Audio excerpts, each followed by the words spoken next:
ટ્રમ્પથી પણ આગળ નીકળી ચૂક્યા છે બાઇડન.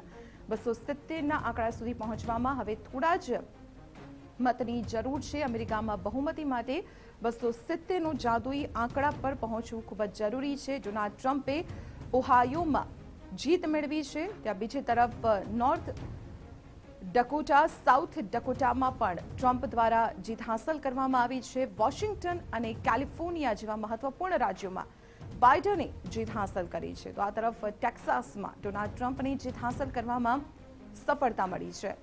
ટેક્સાસમાં 38 ઇલેક્ટોરલ વોર્ડ છે અને ત્યાં ટ્રમ્પ દ્વારા જીત હાંસલ કરવામાં આવી છે. ન્યૂજર્સી અને ન્યૂયોર્કથી પણ જાણકારી સામે આવી છે. આ બંને રાજ્યોમાં બાઇડને પોતાની પકડ મજબૂત કરી છે અને જીત હાંસલ કરી.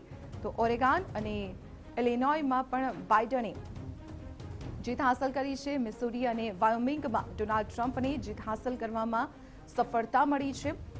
તો કહી શકાય કે અત્યારે જે તસવીરો પણ અમે સતત આપને બતાવી રહ્યા છીએ ત્યાં પણ જોઈ શકાય છે કે લોકોમાં પણ એક અનેરો ઉત્સાહ છે આ પરિણામોને લઈને, કારણ કે મહાસત્તાના સત્તારૂઢ આખરે કોણ થાય છે તેના ઉપર તમામની નજર છે. 270ના આંકડા સુધી કોણ પહોંચે છે તેના ઉપર તમામની નજર છે, કારણ કે અર્થતંત્ર દુનિયાનું સૌથી મોટું અને તે સમગ્ર દુનિયા પર અસર કરનારું છે. વિદેશ નીતિ સમગ્ર દુનિયા પર અસર કરનારી છે. ત્યારે તમામ બાબતોને લઈને મહાસત્તાના મહાસંગ્રામમાં જીત આખરે કોની થાય છે તેને લઈને તમામની નજર અત્યારે જોવા મળી રહી છે. બાઇડન નજીક ફરી એકવાર ડોનાલ્ડ ટ્રમ્પ પહોંચી ગયા છે.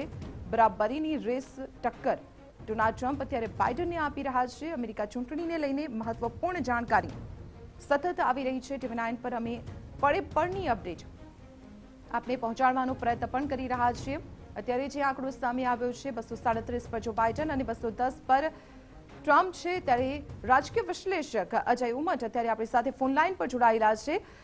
અજયભાઈ, અમેરિકા એટલે કે મહાસત્તાનો આ ચૂંટણી સંગ્રામ છે અને આ જે પરિણામો સામે આવી રહ્યા છે કે ડોનાલ્ડ ટ્રમ્પ અત્યારના જે રાષ્ટ્રપતિ છે તેમને જો બાઇડન મજબૂત ટક્કર આપી રહ્યા છે. જો સત્તા પરિવર્તન થાય તો કેટલી અસર સમગ્ર દુનિયા ઉપર અને ખાસ કરીને ભારત ઉપર?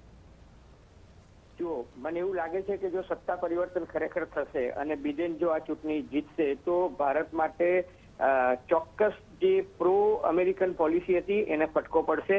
અલબત્ત એક વસ્તુ સૌએ યાદ રાખવી જોઈએ કે અમેરિકા કોઈના તરફી નથી. અમેરિકા હંમેશા સ્વકેન્દ્રી રહે છે. સૌથી સ્વાર્થી અને સ્વકેન્દ્રિત કોઈ જો એક રાષ્ટ્ર હોય તો એ અમેરિકી મહાસત્તા છે. એ દરેક વસ્તુ પોતાની ફૂટપટ્ટીથી માપે છે. દરેક નીતિમાં પોતાનો જ સ્વાર્થ પહેલા જુએ છે. દાખલા તરીકે ટ્રમ્પ અને વડાપ્રધાન મોદીના કહેવાતા સંબંધો બહુ જ સારા હતા, છતાં પણ એને H1B વિઝા પણ ના વધાર્યો. ભારતને મોસ્ટ ફેવર્ડ નેશન તરીકે પણ ના સ્વીકાર્યું. ભારતની કસ્ટમ ડ્યુટી હતી એ પણ વધારી દીધી. 549 જેટલી આઇટમ જેમાં આપણને કસ્ટમ ફ્રી હતું એ પણ એને વધારી દીધું. કહેવાનું તાત્પર્ય એ છે કે ઇવન ત્યાં સુધી કીધું કે ભારતની હવા સૌથી ગંદી છે, ભારત સૌથી પ્રદૂષિત દેશ છે. એને ત્યાં સુધી કહી દીધું કે ભારતમાં કોરોનાના ટેસ્ટ નથી થતા, નહીં તો અમેરિકા કરતા વધારે કોરોનાના દર્દીઓ ભારતમાં હોત. અર્થ એ છે કે એ પોતાના સ્વાર્થ માટે કોઈ પણ દેશને ગાળો દઈ શકે છે અને ભારતને જ્યારે કટોકટીમાં જરૂર હતી ત્યારે એને કોઈ એવું આઉટ ઓફ ધ વે જઈને પગલું ના ભર્યું. અલબત્ત ચીન અને મુસ્લિમ તરફી દેશોમાં જબરજસ્ત ફરક પડશે. વૈશ્વિક નીતિની જો વાત કરીએ તો ભારત માટે તો કોઈ પણ આવે જાજો ફરક પડતો નથી, પરંતુ જો બાઇડન આવશે તો કાશ્મીર નીતિ અંગે ફરક પડી શકે છે. ચીન સાથે અમેરિકાનું જે આક્રમક વલણ હતું એમાં ફરક પડી શકે છે. મુસ્લિમ દેશો સાથે અમેરિકાના સંબંધ છે એમાં કદાચ નોંધપાત્ર ફેરફાર આવી શકે છે. અને બીજી જે સૌથી મોટી ક્રૂડ ઓઇલ લોબી જે છે એ ક્રૂડ ઓઇલ લોબીના સમીકરણો બદલાઈ શકે છે. અત્યારે દુનિયામાં સૌથી મોટી લડાઈ 5G અંગે છે. 5G નેટવર્ક કોના હાથમાં જશે? ચાઇના ઈચ્છે છે કે એની હુવાઈ કંપનીને લાયસન્સ મળે. રશિયાએ લાયસન્સ આપી દીધું છે, પરંતુ યુરોપ અને અમેરિકાના દેશો એનો વિરોધ કરી રહ્યા છે. જો બાઇડન જો નવા રાષ્ટ્રપતિ તરીકે આવે તો એને એ માન્યતા આપવા તૈયાર થશે કે નહીં, કે પછી ડોનાલ્ડ ટ્રમ્પની માફક ચાઇનીઝ વાયરસ, વુહાન વાયરસ વાળું રટણ કરી અને ચીન સામે ટ્રેડ વોર ચાલુ રાખશે. જો અમેરિકા અને ચીન વચ્ચે ટ્રેડ વોર ચાલુ રહે તો ભારત સહિત બધા દેશોને નુકસાન છે, પરંતુ જો ગ્લોબલ ટ્રેડ ની કંઈક સંમતિ સધાય તો ભારતને પણ ફાયદો થશે.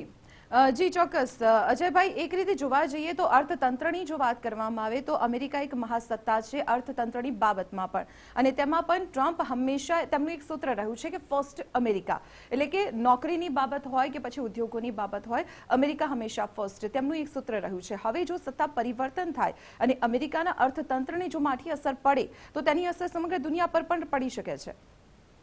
તમે જુઓ કે અમેરિકા ફર્સ્ટની પોલિસીના ભાગરૂપે અમેરિકાના યુવાનોને નોકરી મળે એટલે એને શું કર્યું કે H1 વિઝામાં અમેરિકા જતા ભારતીય યુવાનો હતા એ પોતાની પત્નીને સાથે લઈ જઈ શકતા હતા અને એમને ત્યાં જોબ ઓપોર્ચ્યુનિટી મળે તો એ લોકો જોબ કરવાની જે છૂટ હતી એ ડોનાલ્ડ ટ્રમ્પે વિડ્રો કરી લીધી હતી, એટલા માટે કે અમેરિકન યુવાનોને નોકરી મળે અને ભારતીય યુવતીઓ જે છે એ લોકો જોબ ન લઈ શકે. આ પ્રકારની જે ભેદભાવવાળી નીતિ છે એ મને લાગે છે કે જો બિડેન જે છે એ અને કમલા હેરિસ એ બંને અત્યંત લિબરલ છે ઓબામાની માફક, કારણ કે રિપબ્લિકન પાર્ટીનો આઉટલુક જ એકદમ લિબરલ છે એટલે એ લોકો ઉદારમતવાદી બનશે. અને સાથોસાથ ગૂગલ છે, માઇક્રોસોફ્ટ છે, એપલ જેવી કંપનીઝ છે એ લોકોએ પણ ડોનાલ્ડ ટ્રમ્પને ચેતવણી આપી હતી કે જો તમે આવી જડ નીતિ અપનાવશો તો અમે બીજા દેશોમાંથી જે ટેલેન્ટ આવશે એ ટેલેન્ટને અમે અમેરિકામાં નહીં લાવી શકીએ. એક પોપ્યુલર જોક પણ એવો છે કે જેમાં માઇક્રોસોફ્ટના ચીફ ને ડોનાલ્ડ ટ્રમ્પ પૂછે છે કે શા માટે એમ કે માઇક્રોસોફ્ટ કંપનીએ ઇન્ડિયન એન્જિનિયર્સ લેવા જોઈએ, તો એને કહું કે જો હું ઇન્ડિયન એન્જિનિયર્સ માઇક્રોસોફ્ટ કંપનીમાં નહીં લઉં તો ભારતમાં માઇક્રોસોફ્ટ કંપની ખુલી જશે. કહેવાનું તાત્પર્ય છે કે ઇન્ડિયન ટેલેન્ટ બહુ હોશિયાર છે અને અમેરિકાને આજની તારીખે ઇન્ડિયન ટેલેન્ટની જરૂરિયાત છે એવું આ મલ્ટીનેશનલ કંપની સમજે છે. પણ ડોનાલ્ડ ટ્રમ્પ ઝટકી વલણ અપનાવે છે એટલે જો સત્તા પરિવર્તન થશે તો જો બિડેન અને કમલા હેરિસ ભારતીય યુવાનોને તક આપવાની તત્પરતા દર્શાવશે. જી ચોક્કસ અજયભાઈ, આપ અમારી સાથે જોડાયા તે બદલ આપનો આભાર. અને હવે અમેરિકાથી સીધા આપણી સાથે જોડાયા છે ત્યાંના સ્થાનિક ભરતભાઈ, તેમની સાથે વાત કરીએ. ભરતભાઈ, સૌપ્રથમ તો આપનું TV9માં સ્વાગત છે. અત્યારે રાષ્ટ્રપતિ પદ માટે ચૂંટણીના પરિણામો ધીરે ધીરે આગળ આવી રહ્યા છે, કયા પ્રકારની રસાકસી જોવા મળી રહી છે અને સ્થાનિકોમાં કેવી અપેક્ષાઓ છે? જી ભરતભાઈ.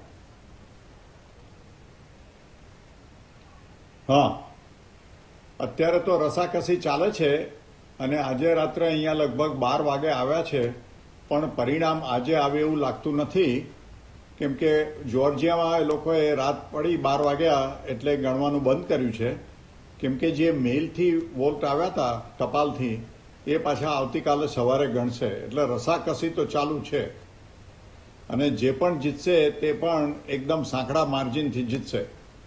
જી ચોક્કસ. ભરતભાઈ, શું અપેક્ષાઓ છે ત્યાંના સ્થાનિકોની અને સાથે સાથે ત્યાં રહેતા ખાસ ભારતીયોની?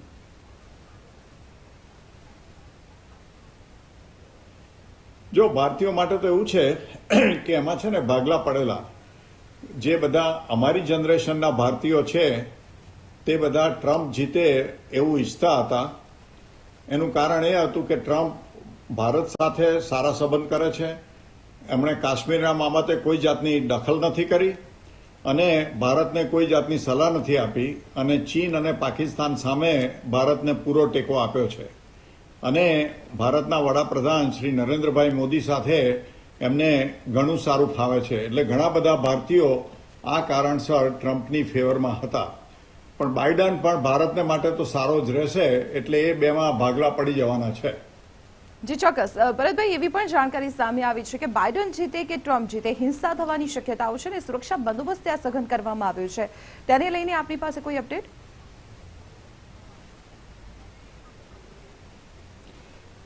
અત્યાર સુધી થયું નથી, પણ થોડી હિંસા થાય એવો ડર ઘણા બધાને હતો કે લેફ્ટ વિંગ વાળા જે એન્ટિફા છે તે કદાચ તોફાન કરે અથવા તો જે ટ્રમ્પના રાઇટ વિંગ સપોર્ટર છે એ તોફાન કરે. એટલે ઘણા બધા સ્ટોરોએ એમના કાચના વિન્ડો હતા એની બહાર બોર્ડિંગ કરેલું, પણ અત્યાર સુધી તો રિપોર્ટ નથી આવ્યા કે એવી કોઈ હિંસા થઈ હોય, કેમ કે અમે પરિણામે કાલે કદાચ આવે અથવા પરમ દિવસે આવે એટલે એનો થોડો જુસ્સો હોય તે ઓછો થઈ જશે.